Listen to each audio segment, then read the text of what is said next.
দেখতে দেখতেই সকাল হয়ে গেল।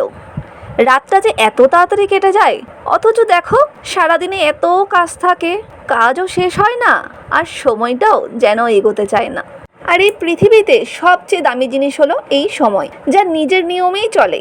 টাকা পয়সা দিয়ে সব কিছু কেনা যায়, কিন্তু সময়, সেটা কি কেনা যায়? তাই সময়ের সাথে সাথে আমাদেরকেও পা মিলিয়ে চলতে হয়। তাই তো জীবনের রঙ্গমঞ্চে আমরা প্রত্যেকেই প্রতিনিয়ত অভিনয় করে চলেছি, কখনো কারোর মেয়ের ভূমিকায়, আবার কখনো স্ত্রীর ভূমিকায়, আবার কখনো মায়ের ভূমিকায়। এখানে সময়টাই বদলেছে, আবার দায়িত্বও কিন্তু বেড়ে গেছে অনেক। আর এই দায়িত্ব সামলাতে সামলাতে জীবনের মানেটাই হয়তো হারিয়ে ফেলেছি। একসময় জীবনের লক্ষ্য স্থির ছিল, কিন্তু এখন আর সেসব নিয়ে ভাবার টাইম নেই।